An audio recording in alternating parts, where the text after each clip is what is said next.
Hey there, it's Christine Hendricks. Just trying to, there we go, a little more centered. All right.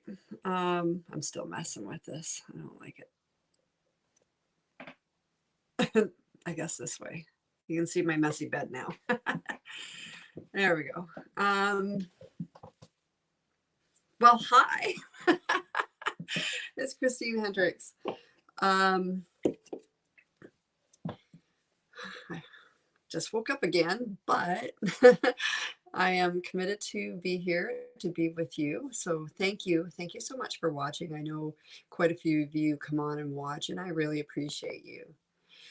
And today I'd like to help with stress in one way if I possibly can. There's a really great book. I haven't, like I said, I haven't read it for a while. I mean, I don't normally reread books, but sometimes I do.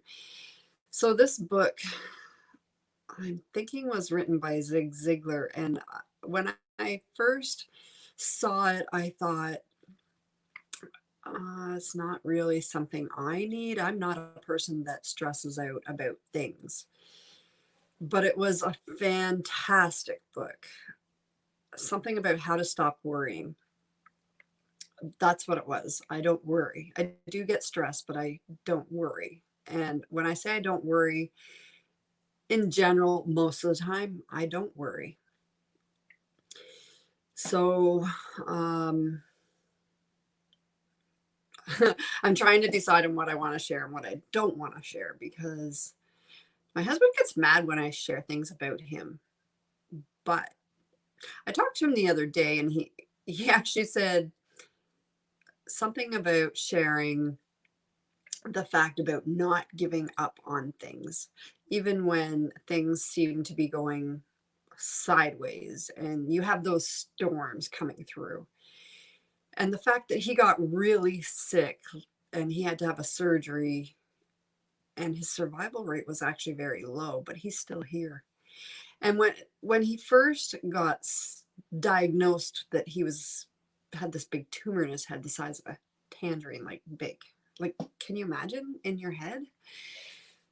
You know, at first he was pretty upset and depressed about it, which I didn't know because I was working out in Fort McMurray.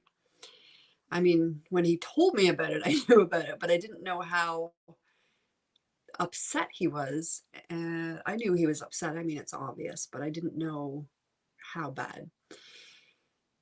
But then he made the decision after a couple of weeks that there was no way to go through life being that way.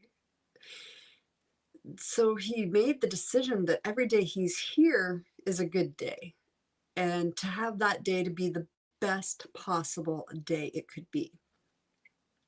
And I am so very proud of him for that, the positive thinking. And many days he lifts me up.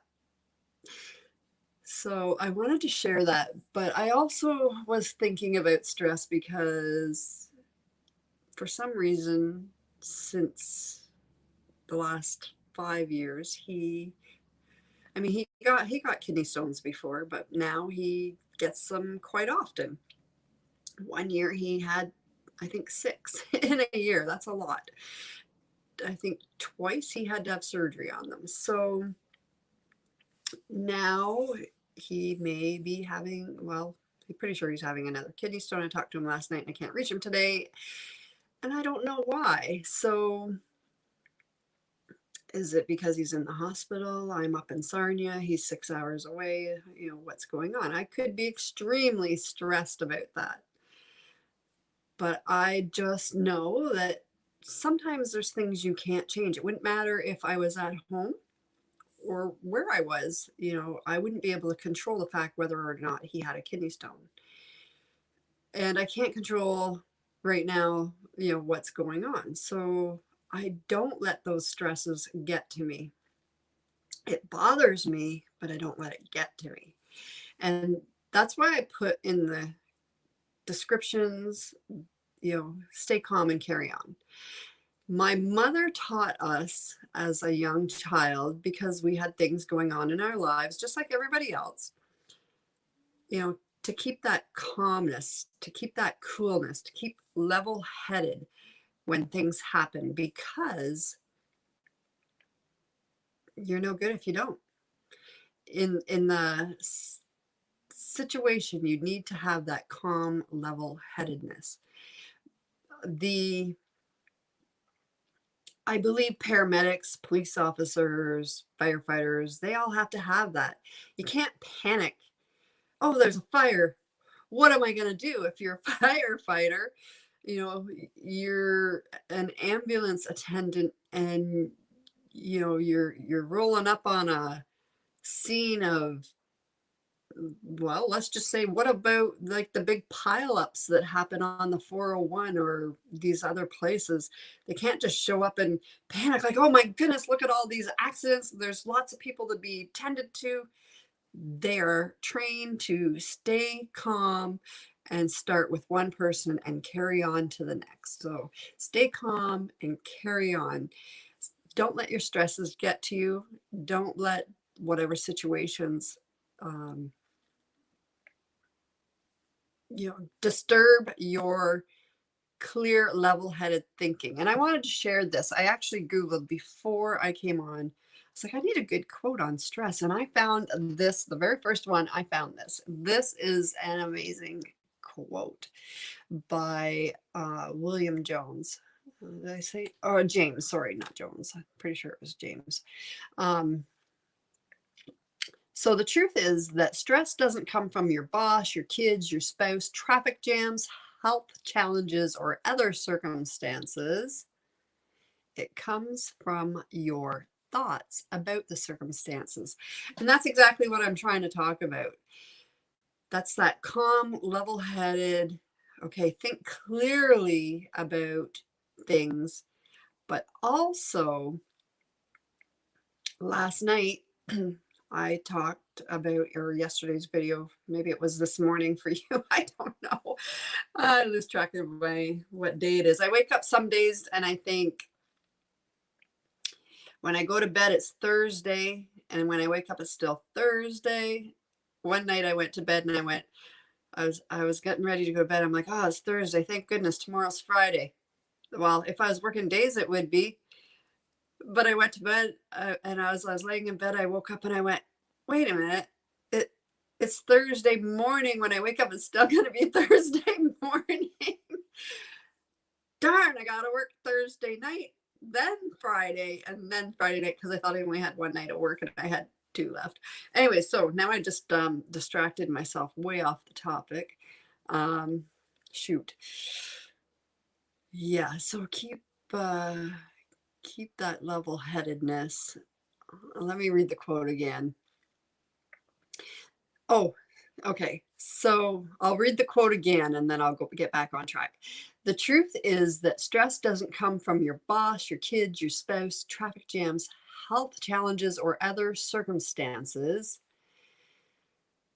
It comes from your thoughts about your circumstances. And so I got on this little tangent about my video last night. And the reason was because I was in my own head with my own thoughts, thinking about things I'm doing, thinking about what's going on in my life, and thinking about doing these videos and whether it's good enough.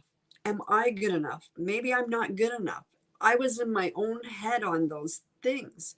So our thoughts come from ourselves. Just like in stressful situations, my husband's, dealing with a kidney stone, and I'm going, hey, in my own head, I could be panicked, like, what's going on? Da, da, da.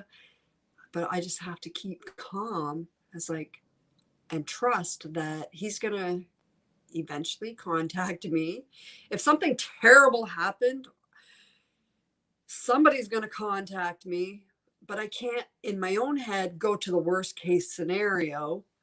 I need to just stay calm. Anyways, that's what I wanted to share today.